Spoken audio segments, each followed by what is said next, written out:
natin ang pelikula sa isang binata na si Chan na tindero ng siopaw malapit sa eskwelahan. Isang araw, habang bumibili ang matanda at apo nitong si Chong Wing ng siopaw ay hindi maalis ni Chan ang tingin sa magandang dalaga.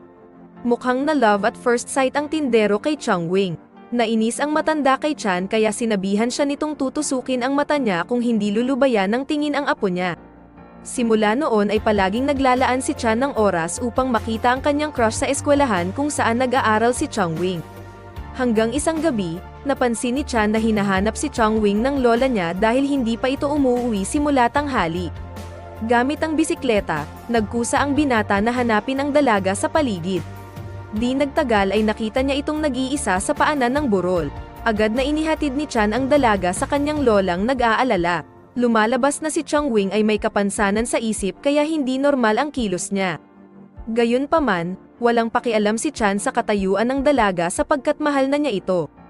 Ilang araw ang lumipas, hindi na nakita ni Chan ang maglola. Nagtataka siya kung ano na ang nangyari sa kanila.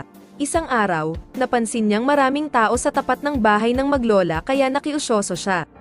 Nalaman niyang 3 araw nang patay ang matanda at si Chong Wing ay nahiga lang sa tabi ng lola niyang namatay.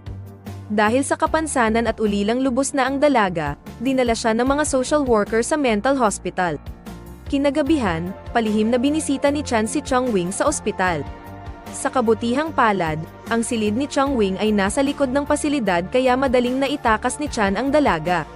Sa mga sandaling iyon, dinala ni Chan si Chong Wing sa isang parke upang mapanatag ang loob nito. Dinamaya ni Chan si Chong Wing nang isigaw nito ang kanyang pangungulila sa kanyang lumisan na lola. Nagsabi ang dalaga na gusto niyang umuwi sa bahay nila.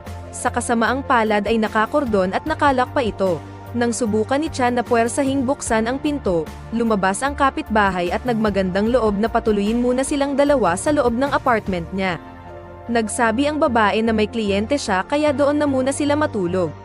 Lumalabas na ang babae ay isang prosti. Biniro niya ang binata na kumain na muna bago siya sumabak sa gyera. Aksidenteng nakita ni Chan si Chong Wing na naliligo ngunit hindi siya nagisip ng masama bagkos ay lumabas na lang upang kumuha ng makakain nila.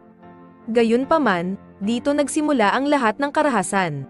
Ilang minuto matapos umalis si Chan, may isang lalaking kumatok sa pinto at pinagbuksan ito ng dalaga sa pag-aakalang si Chan ito.